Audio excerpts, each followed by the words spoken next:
जब हामी वर्गविहीन समाज निर्माण गर्ने प्रयास गर्छौं तब त्यहाँ पावर भ्याकुम हुन पुग्छ, अर्थात् त्यहाँ नेतृत्व गर्ने व्यक्ति हुँदैन। यस्तो अवस्था सिर्जना हुँदै गएपछि तानाशाहका लागि ठाउँ बन्दै जान्छ। यही तानाशाहीका कारण एक दलीय शासन सुरु हुन्छ, मानिसका स्वतन्त्रता हरण गरिन्छ, त्यहाँ प्रजातन्त्रको कुनै अंश पनि बाँकी रहँदैन। कसैले शासनका विरुद्ध आवाज उठायो भने उसलाई गिरफ्तार गरिन्छ वा मारिन्छ। जब तानाशाही स्थापित हुन्छ त्यसपछि सबै सम्पत्ति सरकारले नियन्त्रणमा राख्न थाल्छ। यति मात्र होइन, प्रत्येक वस्तु र साधनको वितरण प्रणाली समेत सरकारको नियन्त्रणमा हुन्छ। जब एउटा व्यक्ति वा एउटा दलले यी सबै अङ्गहरूमा नियन्त्रण गर्न थाल्छ तब हामी अर्कै समाजमा पुगिसकेका हुनेछौँ। दर्शकवृन्द, आउनुहोस् आजको यस श्रृङ्खलामा हामी कार्ल मार्क्सको साम्यवादी विचारधारा किन असफलतातिर मोडिँदै गयो, आज हामी यसैको बारेमा विशेष चर्चा गर्नेछौँ। त्यसो त सरल भाषामा भन्नुपर्दा साम्यवाद भनेको त्यस्तो अवस्था वा विचारधारा हो जहाँ प्रत्येक व्यक्तिले आफ्नो क्षमता अनुसार काम गर्दछन् र उसको आवश्यकता अनुसार वस्तु तथा सेवा प्राप्त हुन्छ। यो एउटा पैसाविहीन समाज हो, राज्यविहीन समाज हो जहाँ कुनै देश हुँदैन, त्यहाँ दुई देशका बीचमा कुनै सिमाना हुँदैन। यो वर्गविहीन समाज हुन्छ जहाँ कोही ठुलो जातको वा कोही सानो जात वा वर्गको हुँदैन, कोही धनी वा कोही गरिब हुँदैन। यहाँ उत्पादनका साधन जस्तै जमिन, कल कारखाना, उद्योग सम्पूर्ण कुरा मजदुरले नै सञ्चालन गर्ने गर्दछन्। हो, हामी जब साम्यवाद भन्ने शब्द सुन्छौं तब कार्ल मार्क्स, सोभियत संघ, चीन जस्ता देशको नाम दिमागमा आउने गर्दछ। वास्तवमा साम्यवादको उत्पत्ति त हजारौं वर्ष पहिले नै भएको थियो। मानव सभ्यताको विकाससँगै यसका अनेकौं उदाहरण देख्न पाइन्छ। आजभन्दा 10,000 वर्ष पहिला मानिसहरू आफ्नो झुण्ड बनाएर जंगलमा बस्ने गर्दथे, शिकार गरेर खान्थे। त्यहाँ कुनै देश थिएन, न त पैसा नै थियो। आफ्नो समूहमा सबै समान थिए र मिलेर बस्थे, कुनै निजी सम्पत्ति थिएन। यी त भए आदिम साम्यवादका कुरा। आधुनिक समाजमा कार्ल मार्क्सलाई साम्यवादका पिता मानिन्छ। उनी जर्मन दार्शनिक थिए। उनले सन् 1848 मा साम्यवादी घोषणापत्र प्रकाशित गरेका थिए। यो घोषणापत्रमा के लेखिएको थियो भन्ने जान्नुभन्दा पहिले उनी कस्तो समाजमा बस्थे भन्ने जान्नु जरुरी हुन्छ। कार्ल मार्क्स यस्तो समयमा हुर्केका थिए जब युरोपमा आर्थिक क्रान्ति भर्खर सुरु भएको थियो। यो आर्थिक क्रान्तिले ठूला ठूला मेसिन र कल कारखाना भित्रियो। यी कारखानाका मालिक प्राय सबै धनी थिए र यसमा काम गर्ने मजदुरको अवस्था निकै दयनीय थियो। मानिसहरू मजदुरको शोषण गर्दथे। उनीहरू सकेसम्म थोरै ज्याला लिएर धेरैभन्दा धेरै घण्टासम्म काम गराउने गर्दथे। ती कारखानाबाट जति पनि नाफा हुन्थ्यो त्यो सबै त्यसका मालिकले नै लिन्थे। कार्ल मार्क्सका अनुसार त्यहाँ दुईवटा वर्ग थिए। एउटा वर्ग थियो धनी वा कारखानाका मालिक जो त्यहाँबाट धेरैभन्दा धेरै नाफा लिन्थे। अर्को वर्ग थियो त्यसमा काम गर्ने मजदुर जो घण्टौंसम्म काम गरेर पनि ज्याला बाहेक केही पनि पाउँदैनथे। यही समस्याको समाधानका रूपमा कार्ल मार्क्सले यस्तो समाजको कल्पना गरे जहाँ धनी र गरिबका बीचमा भिन्नता हुने छैन। उनले एक प्रकारको आदर्श समाजको परिकल्पना गरे। यही समाजलाई उनले साम्यवादको नाम दिए। आफ्नो घोषणापत्रमा उनले साम्यवाद कसरी प्राप्त गर्न सकिन्छ भनेर विस्तारमा व्याख्या पनि गरे। सम्पूर्ण सम्पत्तिको मालिक एउटा व्यक्ति वा समूह नभएर त्यसमा काम गर्ने सम्पूर्ण मजदुर वा जनता हुने अवधारणा उनले ल्याए। यो घोषणापत्र अनुसार साम्यवादी समाजमा कुनै वर्ग हुने छैन, धनी गरिबको बीचमा वा कुनै धर्म तथा जातिको बीचमा कुनै प्रकारको भेदभाव हुने छैन।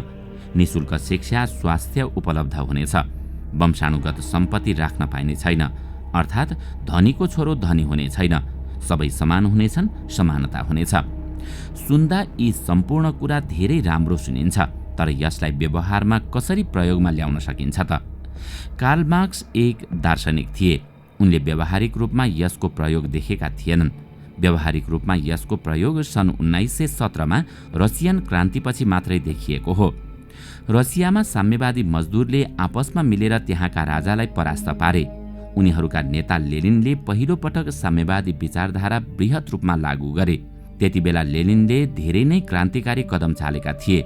मजदुरहरूको मानव अधिकार स्थापित गरियो। प्रत्येक दिन 8 घण्टा मात्रै काम गर्ने र हप्ताको 5 दिन मात्रै काम गर्ने नियम ल्याइयो।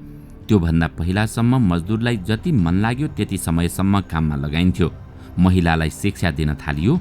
जमिनदारबाट जमिन खोसेर किसानलाई बाँडियो। उद्योग धन्दा कल कारखानालाई राष्ट्रियकरण गरियो। अब यी कल कारखाना राज्यको नियन्त्रणमा आए। कार्ल मार्क्सको घोषणापत्रमा कल कारखाना पनि मजदुरकै नियन्त्रणमा रहने भनिए पनि लेनिनले त्यसमा आफ्नो विचार पनि प्रयोगमा ल्याएर कल कारखाना राष्ट्रको नियन्त्रणमा रहने व्यवस्था गरे।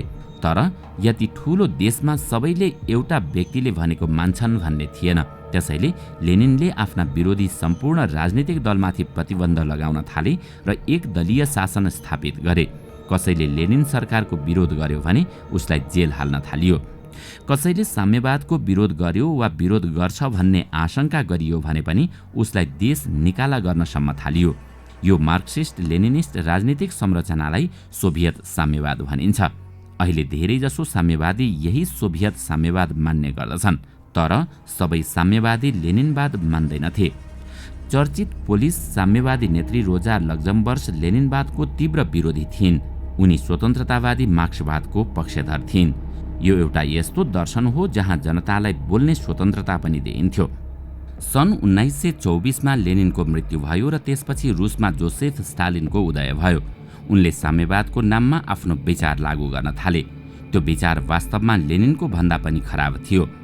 स्टालिनको साम्यवादी विचार मार्क्सको साम्यवादी विचारबाट धेरै विचलित हुँदै गयो। स्टालिनले कारखानाको उत्पादन बढाउने प्रयास पनि गरे। यसका लागि उनले मजदुरलाई तोकिए भन्दा धेरै काम गराउन थाले। मजदुरहरू पहिले जस्तै खराब अवस्थामा काम गर्न बाध्य भए, जुन खराब अवस्थाको बारेमा मार्क्सले यसअघि नै व्याख्या गरेका थिए। फरक यति थियो कि यसपटक यी कल कारखानाका मालिक कुनै धनी व्यापारी नभएर सरकार थियो। सोभियत सङ्घको सरकारले मजदुरलाई त्यही खराब अवस्थामा काम गराइ नै रह्यो।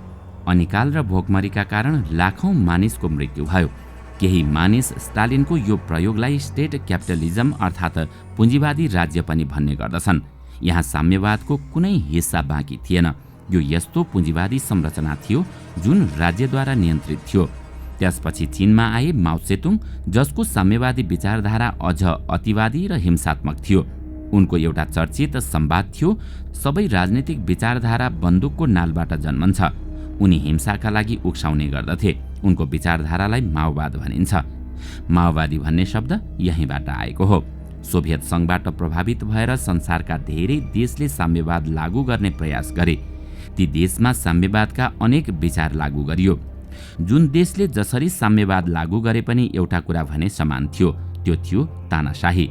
साम्यवादका कारण संसारका करोडौं मानिसले ज्यान गुमाए। एकातिर स्टालिन र माओ जस्ता तानाशाह थिए जो साम्यवादका विरोधी भएको आरोपमा जनतालाई मार्ने गर्दथे भने अर्कोतर्फ जर्मनीमा हिटलर, इटलीमा मुसोलिनी र स्पेनमा फ्र्याङ्को जस्ता शासक थिए जो जनतालाई साम्यवादी हुन सक्ने वा भएको आशंकामा मार्ने गर्दथे। हिटलर र मुसोलिनीले जनतालाई साम्यवादको डर देखाएर आफू सत्तामा आए र तानाशाह बने। साम्यवादका सकारात्मक पक्ष।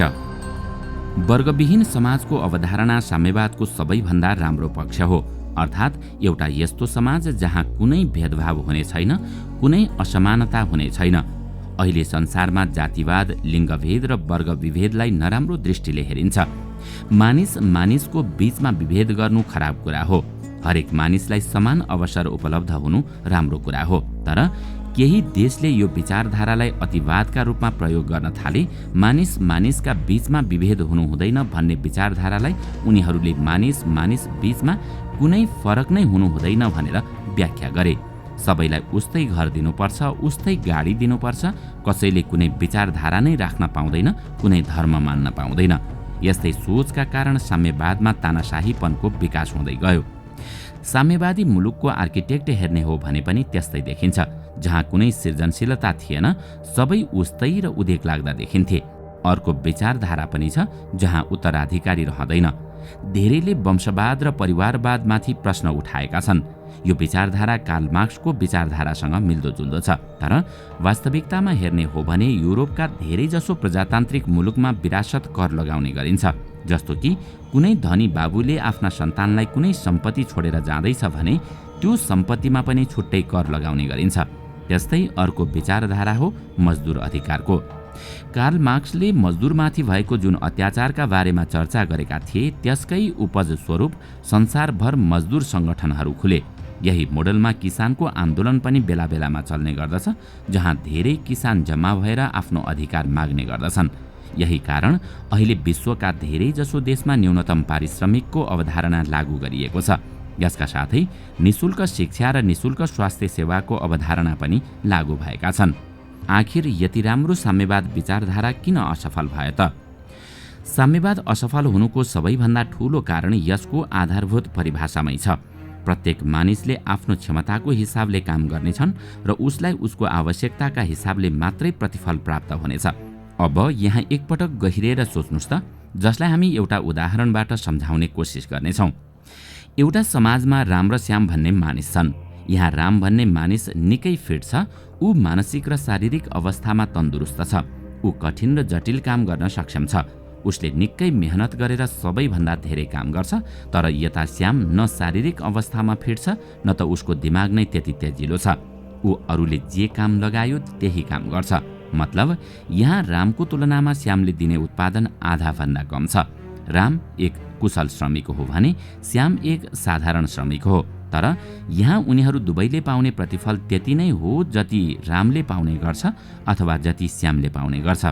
जब त्यति नै प्रतिफलका लागि रामले 70 केजी भारी बोकेर 20 किलोमिटर पार गरेको थियो र श्यामले 30 केजीको भारी बोकेर उही 20 किलोमिटर पार गरेको थियो भने अब यहाँ रामले किन अनावश्यक 40 केजीको भार बोक्ने?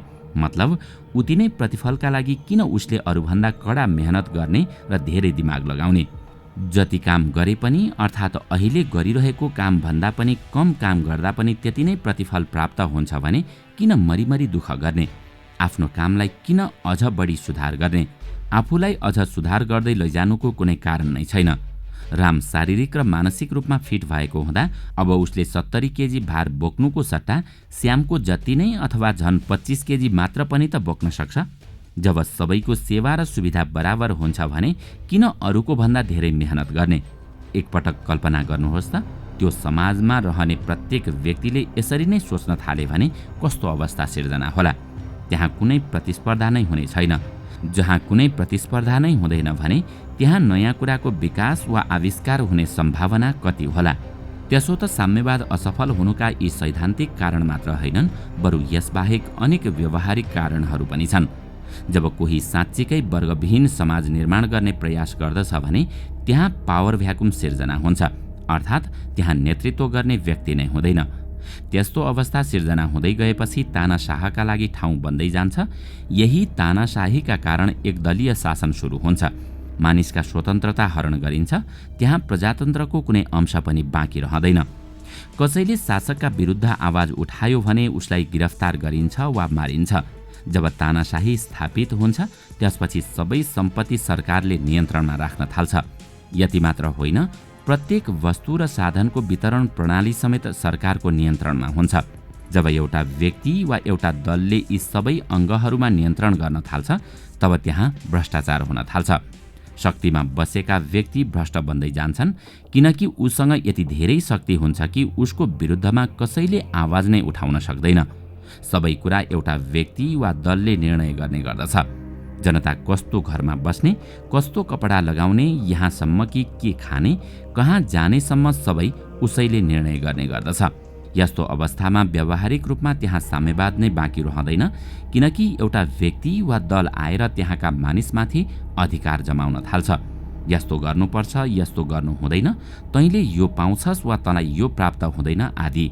बिस्तारै त्यो समाज साम्यवादको मौलिक परिभाषाभन्दा फरक हुँदै जान्छ, किनकि साम्यवादमा त सबै जनता सम्पूर्ण सम्पत्तिका बराबर मालिक हुन्छन्, सबै बराबर हुन्छन्। तर वर्गविहीन समाजमा पावर भ्याकुम हुने हुँदा तानाशाह जन्मने खतरा सधैँ रहन्छ।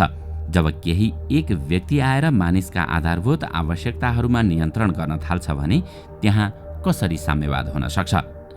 यति बेला तपाईँको मनमा लाग्न सक्छ, त्यसो भए के साम्यवाद वास्तविक रूपमा कतै लागू नै भएन त?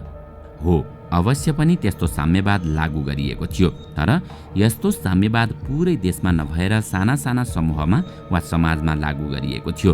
अनि त्यस्ता समूहबाट फैलिएका साम्यवादहरू जब ठूलो हुँदै गए अनि पूरा देशमै लागू गरियो तब कालान्तरमा ती साम्यवादहरू सधैँ असफल नै हुँदै गए। दोस्रो विश्वयुद्धमा सोभियत सङ्घ विजेता बनेपछि कम्युनिस्ट पार्टीहरूको शासन विश्वभरि फैलियो।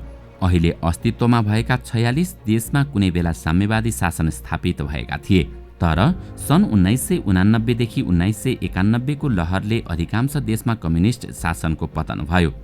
चीन, उत्तर कोरिया, भियतनाम, लाओस र क्युबामा अझै साम्यवादी शासन कायमै छ। तर चीन, भियतनाम र लाओसले सन् 1978 पछि भने फरक नीति अवलम्बन गर्दै आएका छन्। आज यी देशहरूले कम्युनिस्ट शासन अन्तर्गत नै बजार अर्थतन्त्र अपनाउन थालेका छन्। वास्तवमा भन्ने हो भने मार्क्सले भने जस्तो कोरा साम्यवाद कहीँ पनि देख्न सकिएको छैन।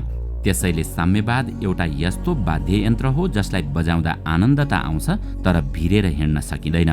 मतलब मार्क्सले भने जस्तो साम्यवाद कल्पनामा मात्र सुन्दर देखिन्छ, व्यवहारमा कहिल्यै लागू हुन सक्दैन।